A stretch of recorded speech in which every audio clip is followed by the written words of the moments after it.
Hi everyone, welcome back to the Cambone show here on ITM Trading. We're at the start of October and we're standing at a rare crossroads in financial history.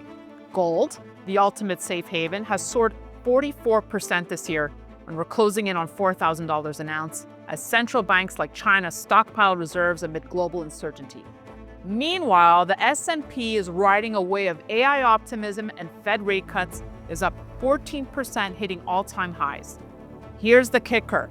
These two have peaked on the same day 6 times in 2025. It's a phenomenon unseen since the 70s when inflation and economic upheaval followed close behind. So, what's driving this collision of fear and optimism?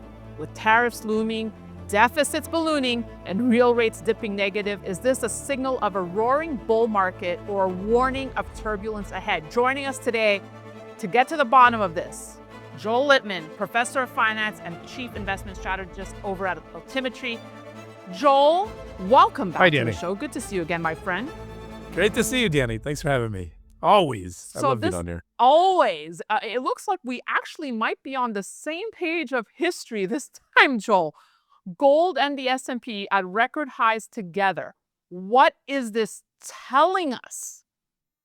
Well, you said, your question you posed was, is it a roaring bull market or is it, a sign of turbulent times? My answer is both, right? And the presentation I did for Rick Rule, our good friend Rick Rule, at his symposium this summer was called Goldilocks for golden stocks. That you can have situations where U.S. stocks specifically can do very, very well over a long period of time and also have gold doing well. I mean, when you look at what's driving gold, the economic malaise and I would say collapse that's occurring across China, Russia's massive woes, woes in terms of even covering federal budget. I mean, they're bringing in less money and they're spending more than they have in a long, long time. They can't afford to keep what they're doing.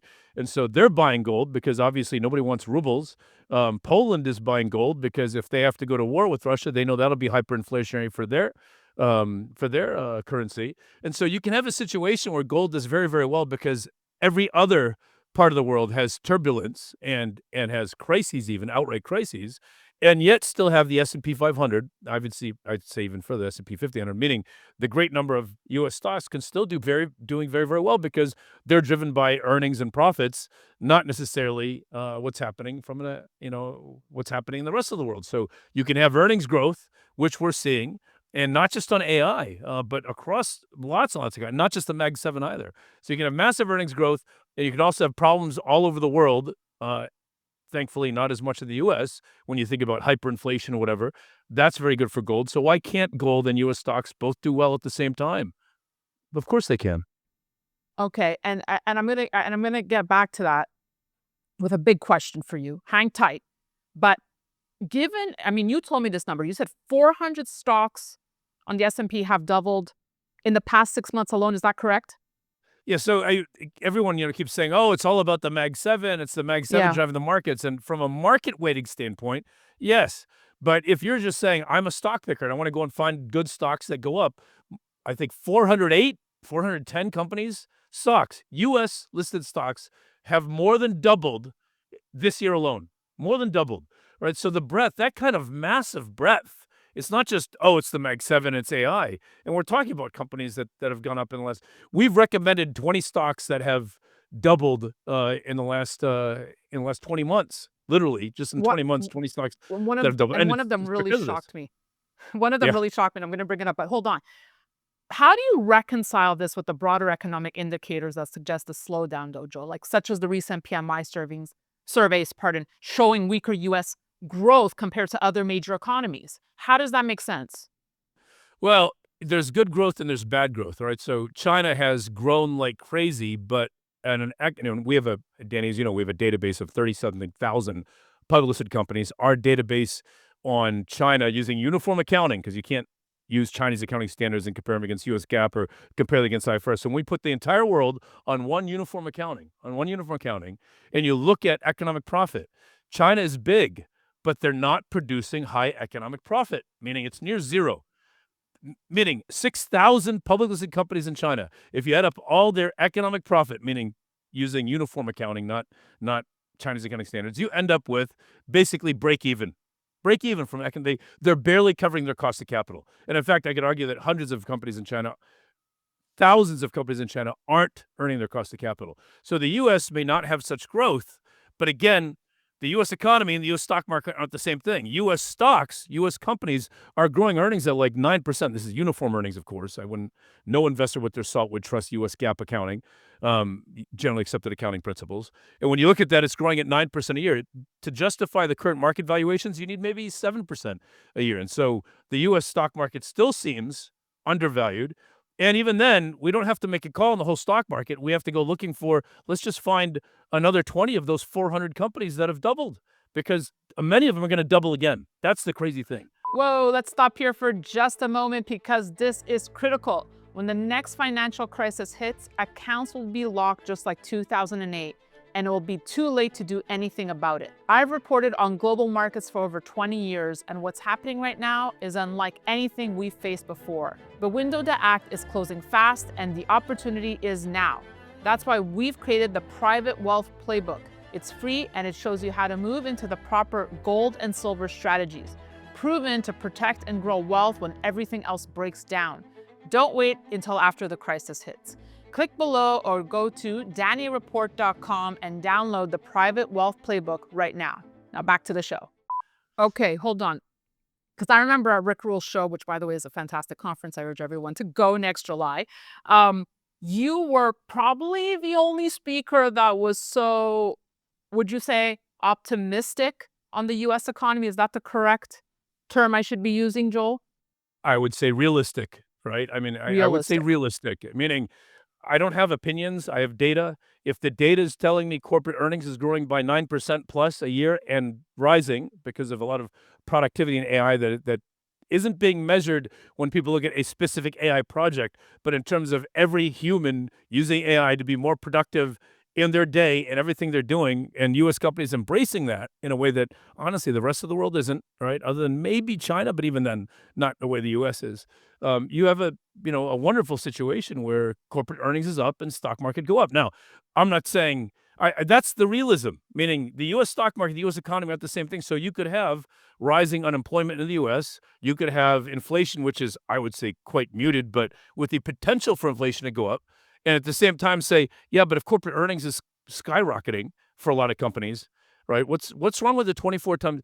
The issue is people like 24 times multiple is really expensive. I'm like, yes, if earnings grow up to zero, I would agree.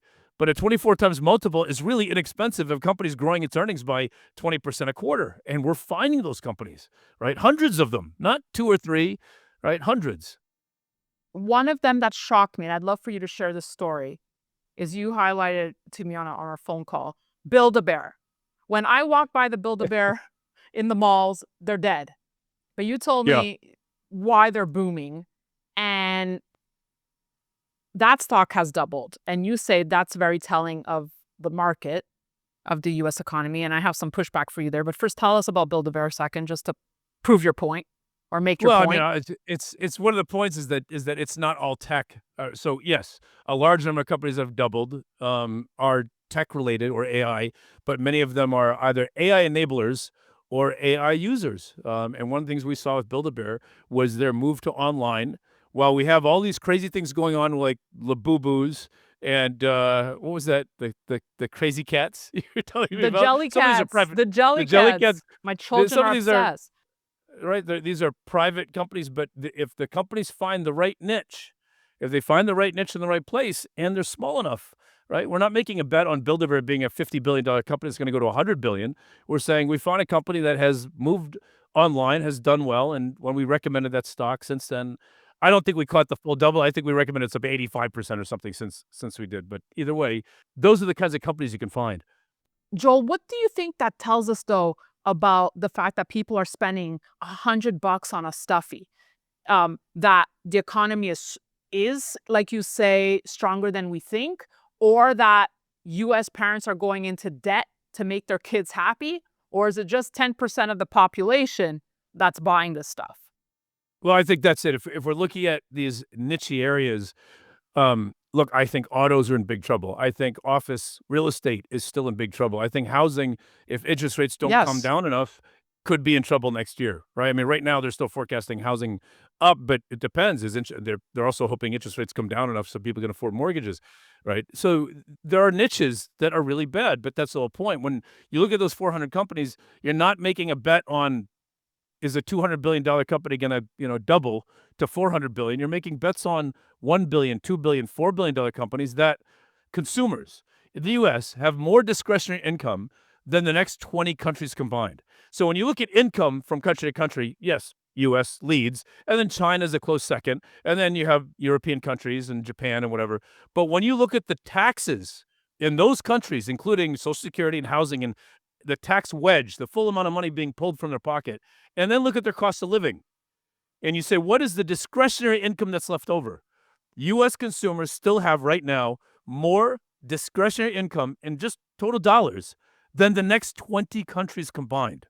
So when you see that, you're like, okay, so even if there's some rising unemployment, which I'm concerned about, particularly with young people, the 18 to 24, 30-year-old group, there are concerns. But when you say that consumer discretionary income is still more than the rest of the world combined, that's who can afford to buy these kinds of niche retail Well, companies. wait, hold on. That's an important point. Employment, wages, and that's something that your fellow speaker at Rick Roll's show, Nomi Prince, pushes back on, saying there's such a disconnect between the S&P and what's happening in the economy, that it's not Yes. reflective.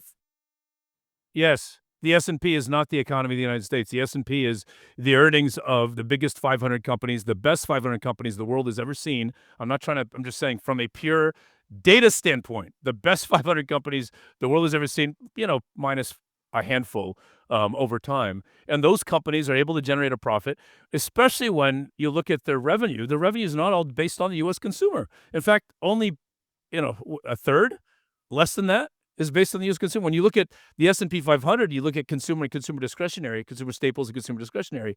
You're not talking about half of the S&P 500. You're talking about 18%, maybe 20%, right? And so, and at the same time, we're saying these are some of the best consumer companies, not the worst. That said, again, I don't like autos. I don't like, office real estate. We don't like how there's a bunch of pockets to still be concerned about. But the biggest companies have been careful about that. And then on top of that, you're saying, so does that mean the entire economy, every niche of it's bad? That all the AI companies, the AI enablers, the reindustrialization of the United States, the supply chain super cycle, we're saying corporate R&D is up, corporate capex is way up. These are all growth. So are we looking at growth of the companies that we're buying stocks in, or are we talking about growth of the overall economy? They aren't the same thing. They aren't. And that data is why you could say, all right, I may be lukewarm about certain issues with the U.S. economy, and I can still be very bullish about, 100, 200 different companies across U.S. listed that would be wonderful stocks to buy that can double. Okay, so with such Again. significant gains, as you pointed out, in a relatively short period of time, let's talk about the risks of a market correction. How do you assess the sustainability of these doubled stocks in the context of potential major economic headwinds we're up against here? Well, so when we say that again, we have to look at the data, right? If you go back the last couple hundred years, when have we ever seen a prolonged bear market in the U.S. that wasn't accompanied by a corporate credit crisis? Even the 2000, quote unquote, the dot-com bubble bursting wasn't just dot-com. Companies were heavily overvalued in 2000. They were. Everyone knew that. But did the market fall in 97? No. Did the market collapse in 98? No. Did the market collapse in 99? No, it didn't. It went on for 3-4 years with high multiples that got higher because corporate credit was incredibly strong. It wasn't until corporate credit started breaking down late 99 in private placement market and then in 2000 across the board that you started saying we've got problems. Where's the corporate credit crisis right now? Right now, I'll tell you where it is. It's in China.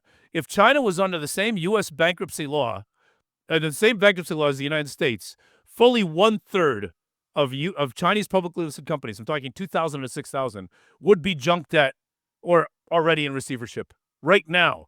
In the U.S., when you look at across every company, I'm not just talking about Moody's, S&P, and Fitch, which don't have full coverage and always seem to be late to the game. When you actually look at things like the cost of credit insurance, credit default swaps, when you look at credit spreads, when you look at the cost of companies to float debt in the public markets, It's very, very, very low because people see the strength of the cash flows of U.S. companies, which means that the companies are not over-levered, unlike we see in other parts of the world.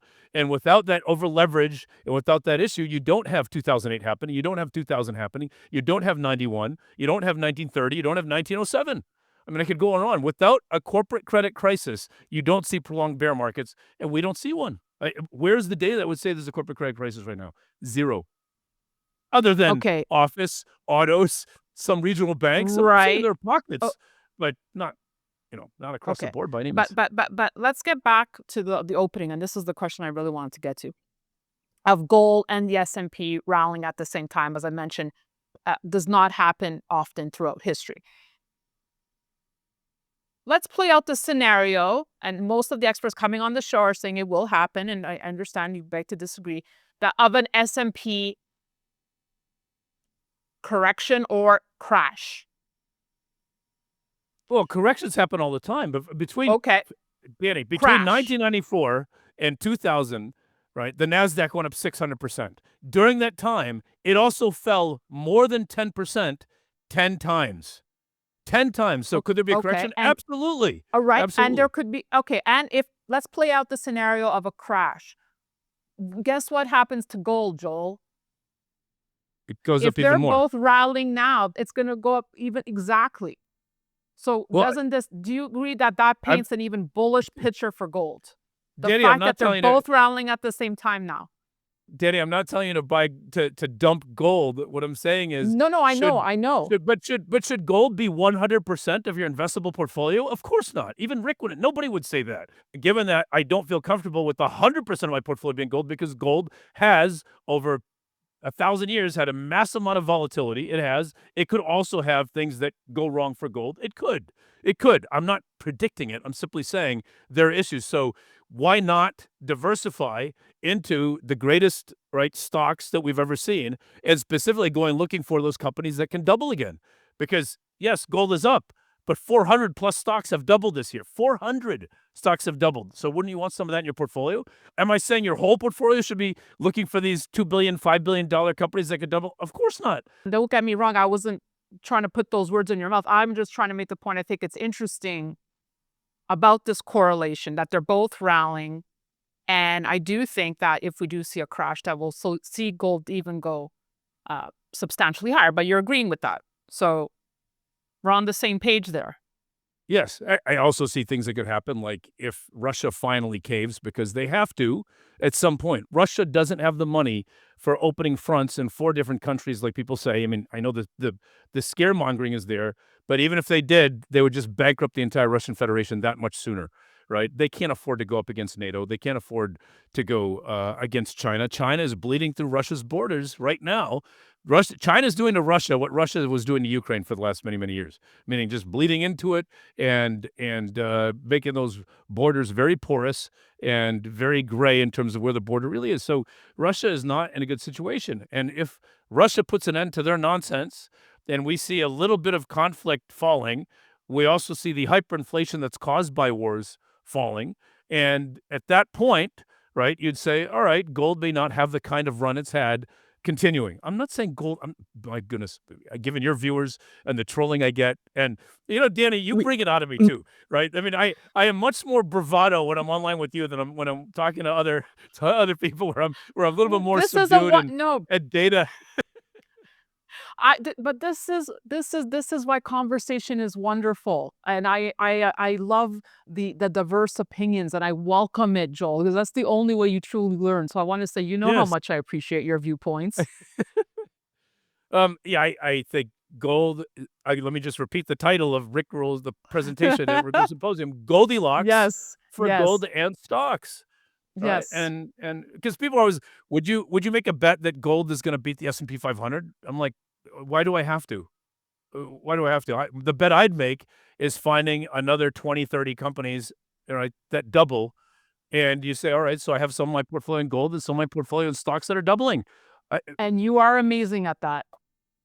You are amazing at that. But wait, before um before we get there, Joel, I just had another question because I know you spend so much time in Asia, and I want to know if you had any thoughts on what they're describing as this new China's super monetary highway that China's looking to build, with physical delivery of gold now possible in Hong Kong and soon Saudi Arabia.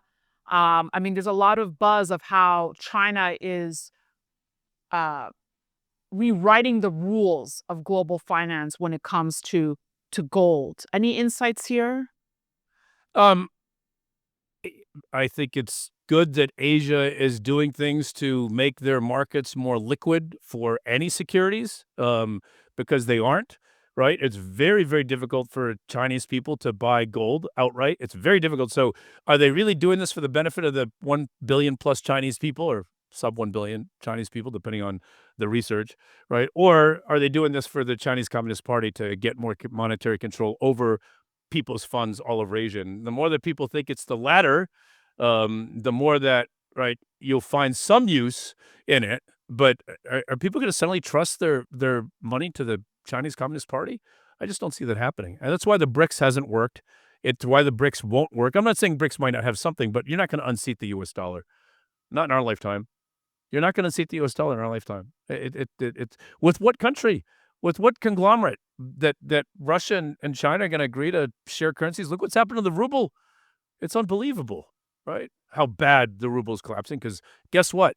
Running a war that you can't afford, right, and losing 3 million people to emigration, 3 million of your best 20 to 50-year-old workers leave because they don't want to get conscripted, and then having another million casualties of people from a war that people are wondering why, and then with the sanctions and everything else. But no, but somehow Brazil and Russia and India and China and South Africa. So I'd say other than India, four, very, very troubled economies are going to get together and have a less troubled economy? No, right? A currency issue is not going to solve those countries' problems, right? Less taxes, more entrepreneurship, pro-business, pro-foreign direct investment, real bankruptcy law, so that if a company in China doesn't pay you back, they can't just run away, right? That's what is necessary to change a lot of these, to change China's economy for the better, not just some control over currency of a few countries in Asia that might submit themselves to China because they need China versus would you really willingly turn your independence over to them? North Korea needs China. Cuba needs China. Venezuela needs China. All right. Joel, like I said, you're one of my favorite people, and I love getting your insights. We got to bring Rick Rule on the next time. How fun would that I'd be? love it. Oh my goodness, I'd love it. I love it. Yeah, because I'll make. and Rick and I don't debate. We just have these good discussions, and we point out nuances in his research and nuances in our research, and it's there. Yeah, Every time I talk to yeah. Rick, I learn something. I learn every time I Me talk to Rick, too. I learn a lot, right, about things. So, Danny, Yeah, by the and way, every that research we yeah. published with Whitney Tilson. Whitney Tilson and I released this research on this doubling phenomenal, that breakout doubles. Double stocks that break out and then double, breakoutdoubles.com. breakoutdoubles.com. If anyone wants to see that research, I hope they check it out. Joel, as always, like I said, you're one of the brightest people I know. I love speaking with you, and I hope to see you soon. Thank you, Danny. I'll see you soon Yeah, for sure. yeah, absolutely. And thank you all for watching. We'll have more great content coming your way. Don't forget to subscribe to our channel. And for those of you interested in starting your gold journey, your precious metals journey, don't forget to reach out to my colleagues at ITM Trading. You could set up a calendar appointment. There's a link in the description below. Tell them I sent you. They'll take extra great care of you, and we'll see you soon.